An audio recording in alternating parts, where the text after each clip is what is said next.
Dr. Murray, you are charged in count 1 of this felony. He's unconscious. He's not breathing. Yes, he's not breathing, sir. You did unlawfully and without malice kill Michael Joseph Jackson, a human being. Did anybody witness what happened? No, just the doctor, sir. The doctor's been the only one here. In an unlawful manner. I told the truth. It's all BS. Dr. Murray's a fall guy. This offense is called involuntary manslaughter. He's pumping his chest, but he's not responding to anything. The maximum penalty for this offense is 4 years in state prison. Daddy has been the best father you could ever imagine. I am an innocent man.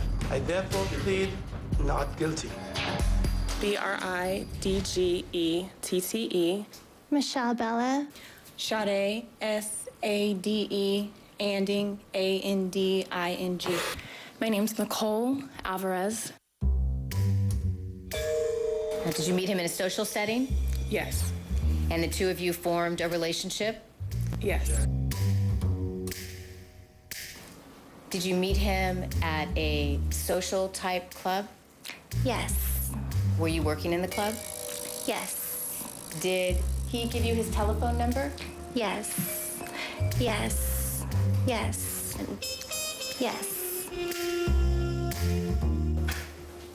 During that first meeting, did the defendant give you his telephone number? Yes. Did the two of you spend time together? Yes. Did Conrad Murray refer to you as his girlfriend? He would tell them that, no, I can't talk to you because that's my girlfriend over there, and would point me out.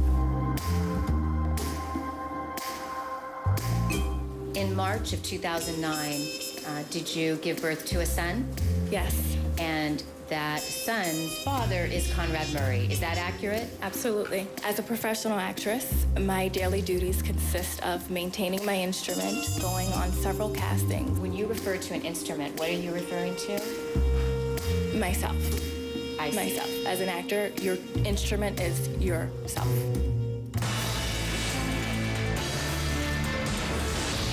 Yesterday's testimony was all about Conrad Murray's ladies and was one of the most interesting days so far. What will day 7 bring? I'm Vinnie Politan. This is HLN Special Report.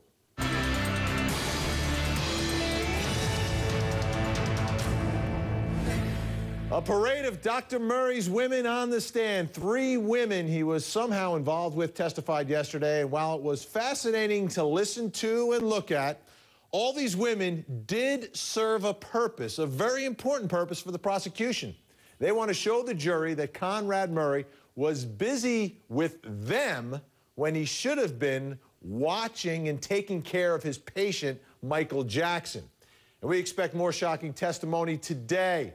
Joining me from Los Angeles this morning, the host of Issues, Jane Velez-Mitchell. Also out there, A.J. Hammer, host of Showbiz Tonight. Jane, let me start with you. First of all, my headline, I look behind you, it's raining in Southern California. Is that going to impact anything today? Where is the sunshine? I got a reprieve, and they said, hey, you can stay inside because it is pouring out there, but nevertheless, 14 Jackson fans did show up. 8 of them are going to be spectators inside the courtroom. The other 6 are on standby. If there are enough seats, they will also get in. So when you get to court and you don't see anybody at about 8:30 and you say, well, maybe there are no fans, those fans have shown up even earlier, won a lottery, and have gone inside the court to witness the trial firsthand. Now, Jane, one other thing I wanted to ask you about was yesterday, this parade of women. My goodness, it made Dr. Conrad Murray look like a guy who, you know, there's nothing wrong with it, I guess. He has been married for 21 years, but, you know, he likes young women. To me, it makes him look like a guy who is very distracted. You can become very easily distracted when you're talking to this parade of beautiful women, and I think that's the picture that was painted yesterday. Yeah, ostensibly, they were there to establish that there were phone communications at the time before and after Michael Jackson appeared to be unresponsive around the time that 911 was called. But in reality, I think the prosecution clustered them together to send a message to the jury, a message that they were not allowed to articulate. Namely, look at this guy. He's a player. He's a player. He has all these hot girlfriends, one after the other, and he's kind of juggling them. And that's a very messy, complicated life. This is a married guy with 7 children. The youngest child by Nicole Alvarez, with whom he lives, with whom he was getting propofol shipments. And one of the most extraordinary pieces of testimony was when Nicole Alvarez takes the stand and says, yes, they delivered these boxes, and I wasn't there necessarily, and there's no doorman necessarily, so they just leave them in the common area. So we're talking about a doctor who allows propofol to be left in a common area of an apartment complex, a condo complex in Santa Monica, California, and we had an anesthesiologist on saying any person who is a substance abuser who might know how to shoot up might grab that stuff and say, hey, let's see if I can get high and shoot it up. So it's reckless and dangerous, and it was just a portrait of a guy who is juggling a whole lot at the very time that he's supposed to be watching one of the most famous people on the planet. A.J. Hammer's also in Los Angeles, host of Showbiz Tonight. A.J., as I'm listening to this testimony and watching these women, you know, not take the stage, but take the witness stand, it seemed that one of them, Nicole Alvarez, was taking the stage. And she's an actress, I guess, out in L.A., like many people are, looking to find their way. What do you think the impact of being in the spotlight was for Nicole Alvarez and the rest of them yesterday, being on that witness stand in the biggest trial taking place in the nation right now in the center of L.A.? Well, I don't know this for sure. I'm only speculating, like I've actually seen a lot of people, including some celebrities, do online. But at least for Nicole Alvarez, it seemed like she rather enjoyed her moment in the spotlight. She came out, she apparently approached the courthouse, you know, fully decked out for the occasion with the dark sunglasses, playing the Hollywood star that she certainly isn't. She's a name that people know today because obviously here we are talking about her. But it's interesting, last night on Showbiz Tonight, I had Mark Garagos on. Mark, of course, represented Michael Jackson years ago and became very friendly with Jackson and the Jackson family. And he told me, he said, I asked how crucial the testimony of these women really is. And he said, I never understood why prosecutors do that. I think Jay made a terrific point. A lot of it is really unspoken. Yes, they were allowed to be there and on the witness list and testifying because of perhaps some details they could provide with the timeline and the phone calls and all of that. But really, it did seem, watching it for myself here on HLN, it seemed like it was a bit of a distraction. It did seem like it was trying to send this sort of subliminal message, subconscious message to the jurors who may look at this more of a character assassination, character testimony, even though that's not what was being said specifically. Yeah, Ted Rollins is inside the courthouse this morning. Ted, character assassination, but on the other hand, it is the truth. Dr. Conrad Murray is a guy who liked to meet women who worked at social clubs.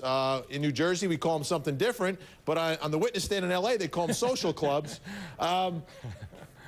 Ultimately, though, they're important witnesses because it's all about the timeline and the phone calls on the morning that Michael Jackson died. Yeah, they contributed a little bit in that they filled in that timeline that the prosecution has used so that now they have a face for every one of the names of the calls that he was making and receiving just before Jackson's death and then during the chaos afterwards. So they had to put them on. It wasn't, no matter what, they would have put them on. And in fact, they put other people on. They put the other doctor who called Murray about a professional question. They put on his workers from his clinics. So all of those names now have a face for the jury. It just so happened that 4 of those faces were girlfriends. One thing that, Jane was talking earlier about the fact that he should have been taking care of the King of Pop during this time. The defense is going to try to argue, of course, that he was done taking care of Jackson because he had gotten him to sleep and then he was finishing up his business, that he wasn't giving propofol at that time. It wasn't the drip. That he was done with that administration. The tough part is how do you get that to the jury? They're going to have to do it in the close. They have to lay the groundwork now. But that's the defense strategy. Today, Vinnie, it's all CSI. We're going to have the investigators. We're going to have marks from the DEA. We're going to hear that audio tape of Jackson slurring his words. So another huge day for the prosecution. Significant day, day 7 coming up. You can follow everything that happens inside the courtroom by following our Conrad Murray trial blog. Here's what you have to do. Log on to HLNTV.com/Michael Jackson. Live testimony less than 45 minutes away.